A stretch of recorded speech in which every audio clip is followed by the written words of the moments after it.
Welcome to the Elements of Spirit for the week of June 19th, 2017. This is the reading for the element of air, which includes the signs of Libra, Aquarius, and Gemini. Gemini season is almost over.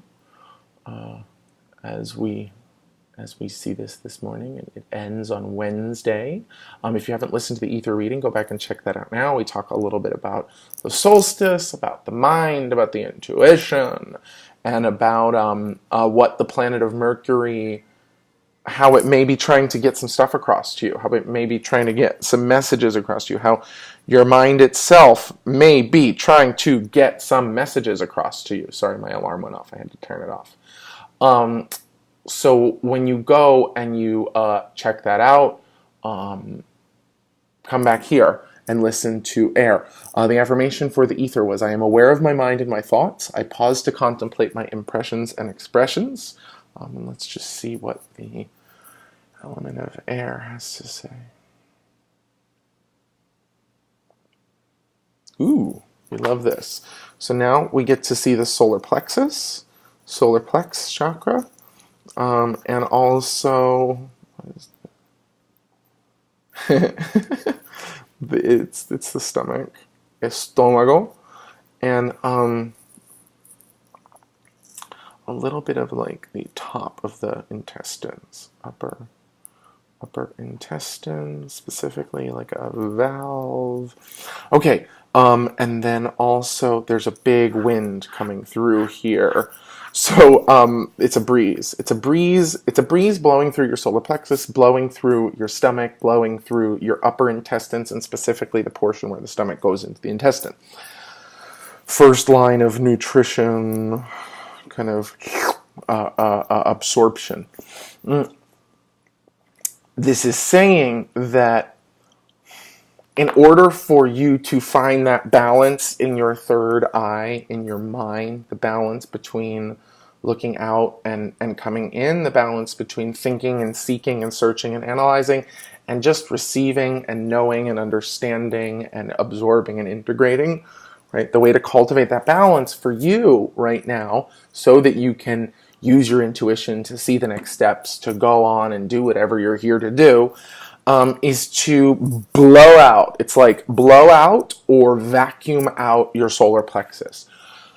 Solar plexus is the center of ego and identity. It says you may need to think about yourself slightly differently. Think of yourself as a different person, or integrate the understanding of who you were and who you've become. Also, spring cleaning, even though it's almost summer, it'll be summer on Wednesday, but so it's, I guess, summer freshening up of your unconscious thought processes.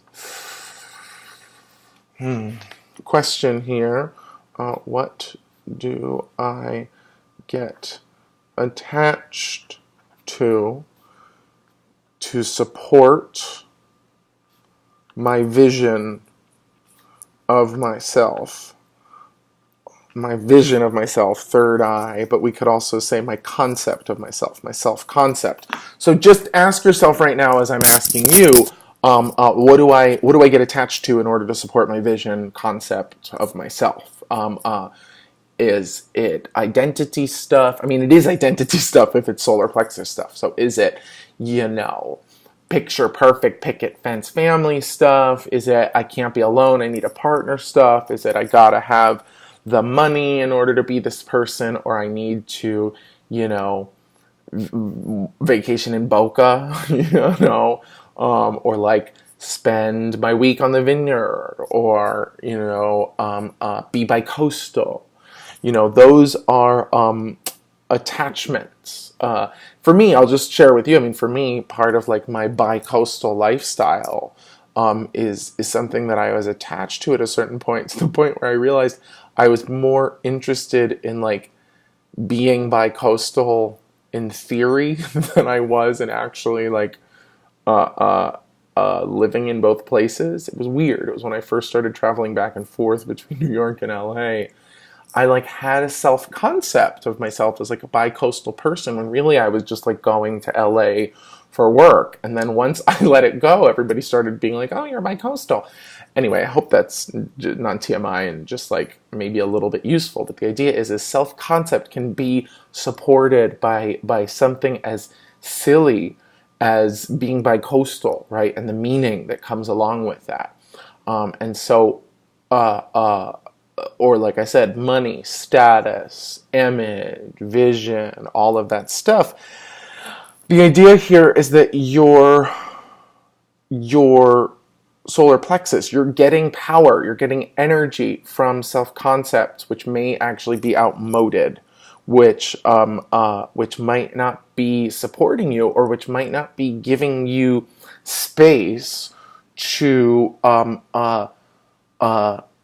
find balance in your life through the awareness of your mind and your thoughts, and through the contemplation of your impressions and expressions, basically through the calibration of your third eye, through the calming, through the soothing of your third eye. The idea here is that you can't get calm because you're attached to something inside of yourself that supports this structure, this vision that you have of yourself. And the mind needs to come in to clear that, or to at least clear out what's not useful about it anymore.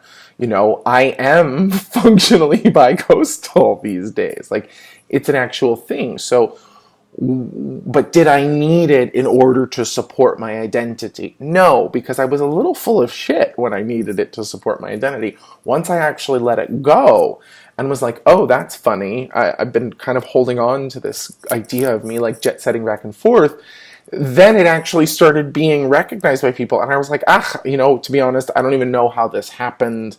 I just started doing it, which is actually true. But the full story was I started doing it, I got attached to it, I let it go, and the idea here is that process for me and this process for you makes room for yourself to not have to work so hard to know yourself. It makes you not have to work so hard to be in yourself. And as we spoke about in the ether affirmations, it makes it not as hard to sit back and witness your life, either coming to you or going out from you. It helps you to cultivate that objectivity, that detachment, so that you're not riding so hard and seeking so hard and not receiving enough, And the idea is that whatever's kicking around in your solar plexus in terms of these self-concepts, which need stuff to support them, it's causing you to have a limited or outmoded vision of yourself, which is ready to be transformed into something else.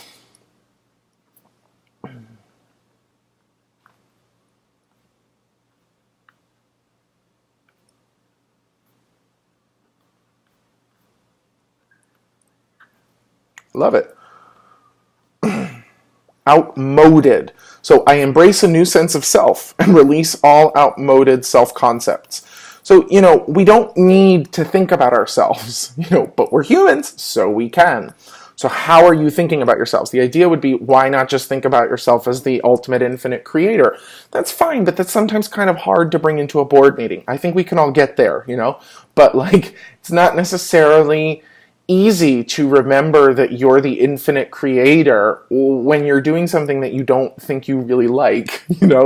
That is part of your identity. That is maybe the majority of your identity. We are all the infinite creator, if you trace back our lineage far enough.